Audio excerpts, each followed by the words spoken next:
Terima kasih Anda masih bersama kami. Bagi Anda yang baru saja bergabung, kami hadirkan kembali 3 berita utama hari ini. Demonstrasi mahasiswa di kota Bandung, Molotov dilempar ke halaman gedung sate.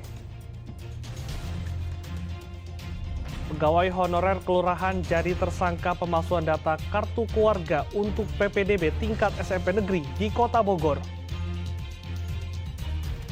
Heboh, babi hutan menerobos masuk kediaman Ketua DPRD Kabupaten Kuningan.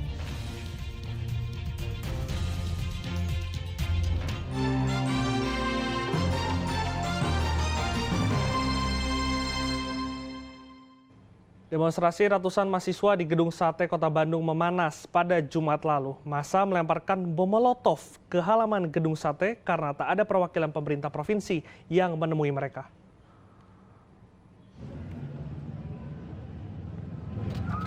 Ratusan mahasiswa dari berbagai universitas di Jawa Barat berdemo di depan halaman kantor Gubernur Jawa Barat Gedung Sate Kota Bandung. Awalnya demonstrasi berjalan tertib, namun karena tak kunjung direspons, massa emosi lalu melempar cat hingga suar ke halaman Gedung Sate. Bahkan petasan hingga bom Molotov juga ikut dilepas. Protes massa mahasiswa kali ini menuntut banyak hal, mulai soal pelanggaran HAM hingga masalah sampah. Mereka ingin direspon oleh pemerintah provinsi, tetapi selama demo berlangsung tidak ada perwakilan yang menemui mereka. Mengenai beberapa kasus HAM yang memang belum terselesaikan, kami minta daripada PJ Gubernur untuk menekan kepada pemerintah pusat untuk bisa menyelesaikan beberapa kasus HAM. Yang kedua, mengenai masalah Rempang. Kita tahu permasalahan yang memang saat ini banyak, khususnya masalah agraria, itu menimpa di Indonesia. Ada juga beberapa kasus di Dagoelos, itu juga menjadi sebuah perhatian kami. Selain beberapa kasus yang tadi disebutkan, bahwasanya saat ini khususnya di Jawa Barat kita krisis mengenai tempat sampah. Aksi ini berlangsung hingga Jumat malam. Massa berupaya merusak pagar pintu masuk Gedung Sate tetapi dihalau petugas. Setelah bernegosiasi, seluruh aspirasi disampaikan ke pihak berwajib. Massa akhirnya membubarkan diri. Namun mereka akan menggelar demonstrasi kembali jika penjabat gubernur tak menyelesaikan persoalan yang jadi aspirasi mereka. Muhammad Rizal melaporkan dari Kota Bandung. Viral foto perundungan pelajar di sebuah sekolah di Tasikmalaya membuat orang tua siswa panik. Seorang pelajar menginjak kepala pelajar lain di dalam kelas. Namun saat dikonfirmasi, ternyata aksi itu hanya bercanda karena siswa sedang bermain peran polisi versus penjahat.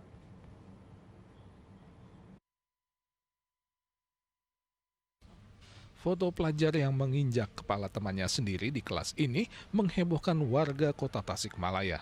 Dugaan perundungan ini terjadi di SMP Negeri 14 Kota Tasikmalaya. Pihak sekolah pun angkat bicara. Wakil kepala sekolah mengatakan foto yang tersebar itu bukanlah perundungan atau aksi kekerasan ke sesama pelajar, tetapi hanya akting pelajar kelas 7 yang sedang bermain polisi dan penjahat. Mulainya dari jam pelajaran istirahat anak-anak, itu iseng-iseng main-mainan anak-anak itu jadi bohong-bohongan jadi penjahat sama polisi gitu. Iya. Yang sebagian jadi polisinya, yang satu jadi penjahatnya. Itu adegannya cuman bohong-bohongan, nggak ada kekerasan apapun. Cuman ada yang mendokumentasikan jadi sempat jadi viral. Gitu. Ceritanya itu apa, Pak? Ceritanya lagi penjahat itu ditangkap sama polisinya itu, lalu si penjahatnya itu mau diborgol sama mau diinjak itu. Untuk memastikan pernyataan pihak sekolah, Dinas Pendidikan Kota Tasikmalaya bersama kepolisian mengumpulkan keluarga siswa. Pertemuan itu untuk mencari kebenaran di balik foto yang viral. Orang tua siswa yang kepalanya diinjak dalam foto sempat panik dan khawatir saat melihat foto tersebut. Usai pertemuan, ia baru bisa tenang mengetahui adegan dalam foto itu hanya akting belaka, apalagi tidak ditemukan luka di tubuh anaknya. Itu lagi bercanda, polisi-polisian menangkap seorang penjahat. Ceritanya. Dan bentuknya sebuah foto bukan video. Sedikit tenang karena tetap bentuk foto pun itu sebenarnya pelanggaran. Kena kepala. Ya, bukan bully. Karena setelah dicek, diperiksa fisik, nggak ada luka. Oh ya. Hal senada juga disampaikan pihak kepolisian sebagai penengah kasus ini. Polisi menegaskan siswa kelas 7 itu sedang bermain peran polisi dan penjahat. Untuk bulinya sama sekali Nggak ada. Sama sekali Sama tidak nggak ada. ada. Oke. Karena itu seolah-olah diinjek, itu kata anaknya sendiri nggak kena Pak, nggak kena kepala saya. Main-main menceritakan apa itu Pak? Ya, cuman main-mainan aja. Dinas Pendidikan Kota Tasikmalaya mengimbau sekolah untuk mengatur penggunaan telepon genggam atau ponsel di sekolah sehingga menghindari kejadian serupa terulang kembali. Ini meskipun ini berupa candaan, tapi bagaimanapun juga Dinas Pendidikan mengimbau kepada seluruh sekolah agar lebih mengontrol penggunaan gadget di anak-anak di jam-jam tertentu yang memang rentan penggunaan gadget itu disalahgunakan. Salah di antaranya jam saat akan masuk sekolah, jam pergantian guru, jam istirahat, dan jam pulang. Kini ketiga pelajar tetap bersekolah seperti biasa, namun mereka justru masih bingung dan tak mengira foto yang diambil hanya karena iseng justru memicu kehebohan di tengah masyarakat. Eko Setiabudi melaporkan dari Kota Tasikmalaya. Menindaklanjuti keracunan 35 siswa sekolah dasar di Bandung Barat, polisi mengambil sampel di rumah produksi Cireng Mini alias Cimin. Sementara siswa yang masih dirawat di puskesmas tinggal 6 orang.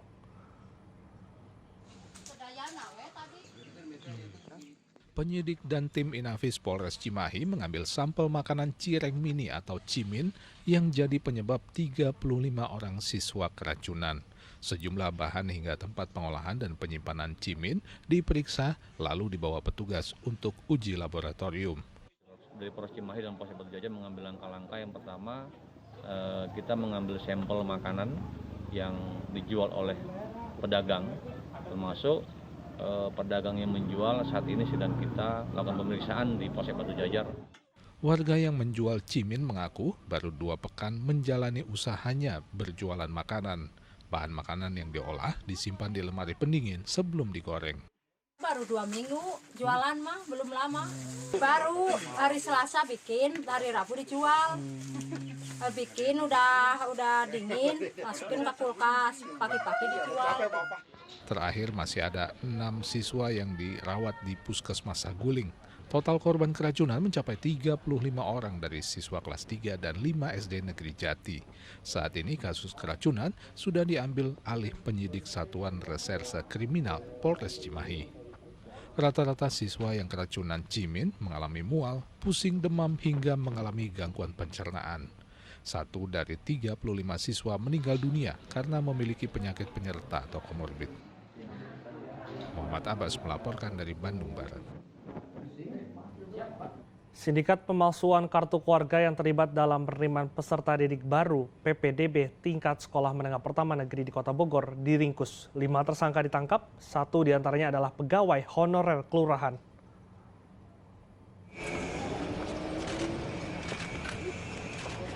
Agus Solihin, Bayu Seta, Muhammad Turukin, Sugeng Rianto, dan Rahmadianto Sujud ditangkap aparat reserse kriminal Polresta Bogor Kota karena dituduh melakukan pemalsuan kartu keluarga yang digunakan untuk pendaftaran peserta didik baru PPDB zonasi tingkat SMP Kota Bogor tahun ini. Salah satu tersangka berstatus pegawai honorer kelurahan yang diduga mengambil data yang akan dimanipulasi. Pemalsuan kartu keluarga yang dilakukan sindikat ini mulai dari mengganti alamat dan tanggal perpindahan kartu keluarga hingga memalsukan tanda tangan Kepala Dinas Kependudukan dan Catatan Sipil.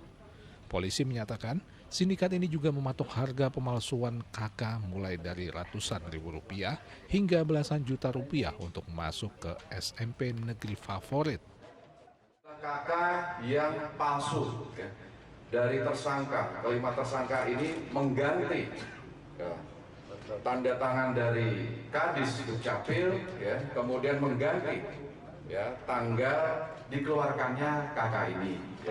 Karena KK aslinya itu yang tanda tangan berbeda, kemudian tanggalnya juga belum memenuhi syarat dari masuknya kartu keluarga ini untuk dimasukkan dalam aplikasi PPDB. Polisi menyita kartu keluarga palsu dan bukti transfer bank. Akibat perbuatannya, para tersangka dijerat pasal berlapis, yaitu pasal 263 dan 266 KUHP tentang pemalsuan dengan ancaman 7 tahun penjara. Iwan Kurniawan melaporkan dari Kota Bogor.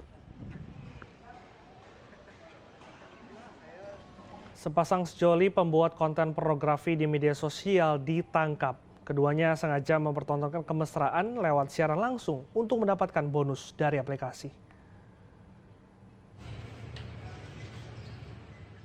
Sepasang kekasih ini ditangkap lantaran mempertontonkan adegan tak senonoh dalam siaran langsung di akun media sosialnya. Perbuatan pasangan bukan suami istri ini pun dilaporkan ke polisi dan berujung pada penangkapan keduanya. Keduanya sengaja mempertontonkan adegan pornografi secara langsung di media sosial agar memperoleh penonton yang banyak untuk mendapatkan bonus uang dari aplikasi media sosial. Para tersangka ini merupakan pasangan kekasih yang melakukan video secara langsung live di salah satu medsos yang terkait dengan live, Yamengo Live. Kegiatan tersebut sendiri dilaksanakan di kos-kosan teman mereka. Siaran langsung adegan pornografi di salah satu aplikasi media sosial tersebut dilakukan kedua tersangka tanggal 20 September lalu. Kini keduanya dijerat pasal berlapis dan Undang-Undang ITE dengan ancaman hukuman maksimal 12 tahun penjara. Eko Setiabudi melaporkan dari Garut.